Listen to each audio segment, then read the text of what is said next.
Почитувани граѓани, денешниот прес ќе го држиме тематски за господјата Катица Јанева, работата на СЈО и непотизмот и партиските вработувања како одлика на специјалното јавно обвинителство. Последната изјава на господјата Јанева дека вработувањето на незиниот внук во специјалното јавно обвинителство не представува непотизам е врв на незиното потценување на граѓаните и лицемерие кон принципите за транспарентност и за праведно работење.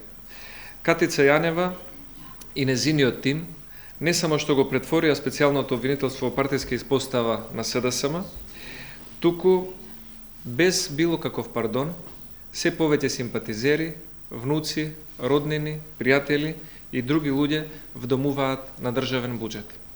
Со ваквите постапки господјата Јанева ги потврди мислењата на граѓаните дека СЈО не работи ниту професионално, ниту неселективно, туку предпочита партиска работа, политички активизам и роднински непотизам.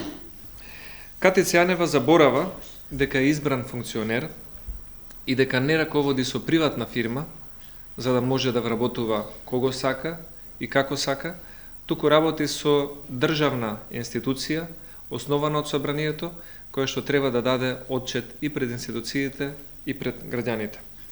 Катица Јанева призна исто така дека го вработила членот на Социјалдемократскиот сојуз, Борче Боки Трајковски, лице осудено за измама кој издржало 1 година затвор, но не кажа колку е морално истиот да биде дел од тимот на органите на прогонот и на ова обвинителство. Катица Јанева исто така заборави да каже колкава плата му определила на незиниот внук и дали внукот на Катица Јанева е најдобриот правник или економист во Република Македонија за тој да мора да биде вработен во специјалното обвинителство за висока плата. Катица Јанева должи и други одговори за непотизмот и партизацијата на СЈО. Дали е точно дека специјалното обвинителство ја вработило Берниса Рахич, ќерка на Есат Рахич, член и висок функционер на Социјалдемократскиот сојуз.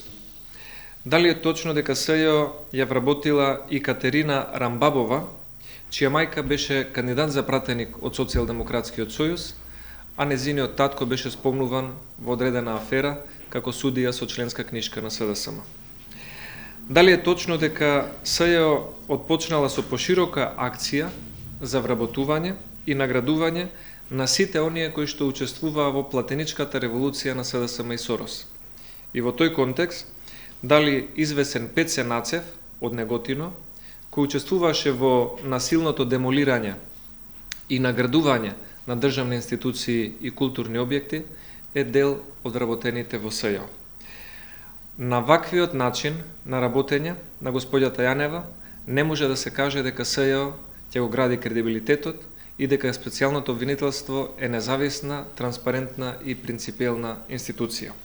ВМРО-ДПМН го поддржа формирањето на СЈО, но немаме намера да поддржуваме и да оправдуваме вакви постапки кои што ја девалвираат правната фела, постапки на господјата Јанева кои што ја девалвираат фелата на јавните обвинители и постапки преку кои што специјалното обвинителство станува партиска испостава и место за вработување на блиски роднини.